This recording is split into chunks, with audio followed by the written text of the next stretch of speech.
अक्सर निवेश करते समय एक ऐसी गलती हो जाती है जो फायदे से ज्यादा नुकसान कर बैठती है। आज हम इसी के पीछे का विज्ञान समझेंगे कि क्यों कभी-कभी जो निवेश सबसे अच्छा परफॉर्म कर रहा होता है उसी के पीछे जाना एक लूजिंग गेम बन जाता है। ये लाइन तो कहीं ना कहीं जरूर देखी होगी, है ना? फाइनेंशियल दुनिया में ये चेतावनी बहुत आम है, मतलब लगभग हर निवेश प्रोडक्ट पर ये मिल जाएगी। ये बस एक सीधी सी बात याद दिलाती है कि जो कल का विनर था जरूरी नहीं कि वो आने वाले कल का भी विनर हो। तो सवाल यही उठता है, क्या इस चेतावनी को कोई सुन भी रहा है? क्योंकि इस वार्निंग के बावजूद हमारा जो बर्ताव है वो अक्सर कुछ और ही कहानी सुनाता है। ऐसा लगता है जैसे हम सब इस सीधी सी सलाह को बस नजरअंदाज कर देते हैं। अच्छा, इसी आदत को परफॉर्मेंस चेजिंग कहते हैं। मतलब ये एक बहुत ही नेचुरल इंस्टिंक्ट है ना? कि जो चीज जीत रही है उसी के पीछे भागो। लेकिन जैसा कि हम आगे देखेंगे, निवेश की दुनिया में ये एक ऐसा मिथक है जिसे तोड़ना बहुत जरूरी है। तो चलिए इस बात को और गहराई से समझते हैं।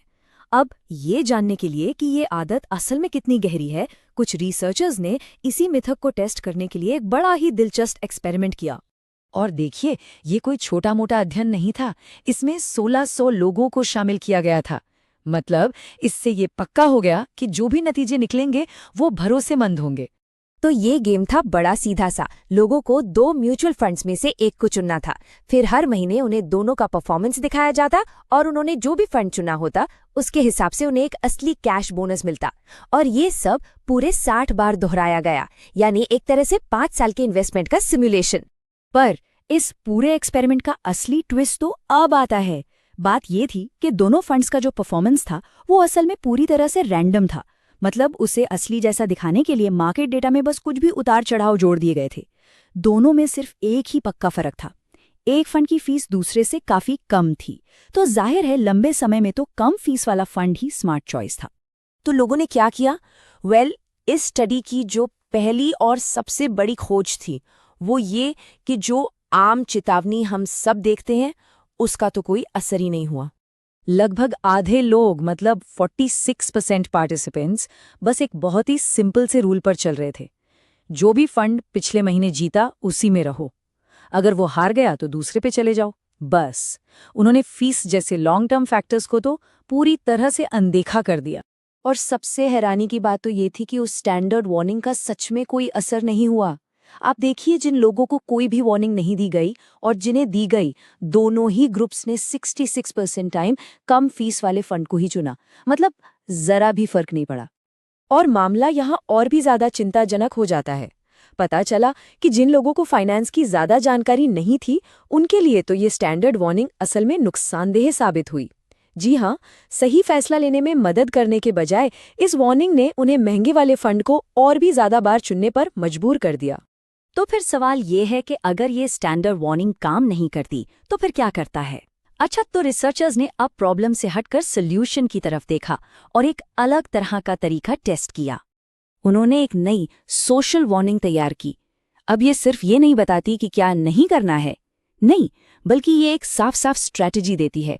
ये कहती है कि हाँ, कुछ लोग पिछले परफॉर्मेंस के आधार पर इन्वेस्ट करते हैं, लेकिन असल में सबसे अच्छे नतीजे तो कम फीस वाले फंड से ही मिलते हैं। और इसके नतीजे सच में चौंकाने वाले थे। जैसे ही लोगों ने ये नई सोशल वार्निंग देखी, कम फीस वाले फंड को चुनने का रेट 66% से उछलकर सीधा 89% पर पहुंच गया। सोचिए जरा, सिर्फ शब्दों में एक छोटा सा बदलाव और इतना बड़ा इंप्रूवमेंट। तो ये इतना असरदार क्यों था? देखिए, बात बहुत सीधी है। इसने खराब रूल को कि पिछले विनर के पीछे भागो एक अच्छे सिंपल रूल से बदल दिया कि सबसे कम फीस वाला चुनो। मतलब ये लोगों को सिर्फ एक बुरी आदत से रोक नहीं रहा था, बल्कि उन्हें एक बेहतर आदत की तरफ गाइड कर रहा था।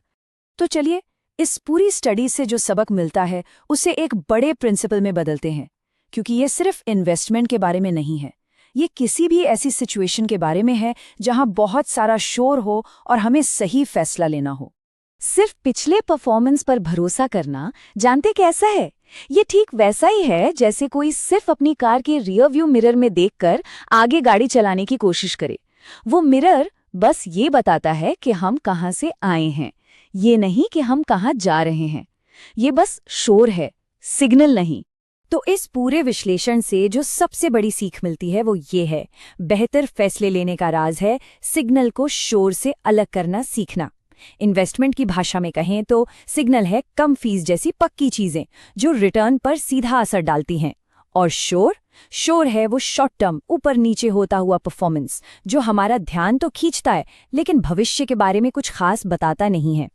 और यही वो सवाल है जिसके बारे में सोचना चाहिए।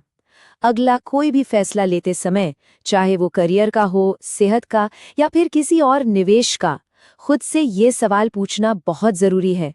इस सिचुएशन में असली भरोसेमंद सिग्नल क्या है और वो आकर्षक ध्यान भटकाने वाला शोर क्या है जिसे हमें अनदेखा करना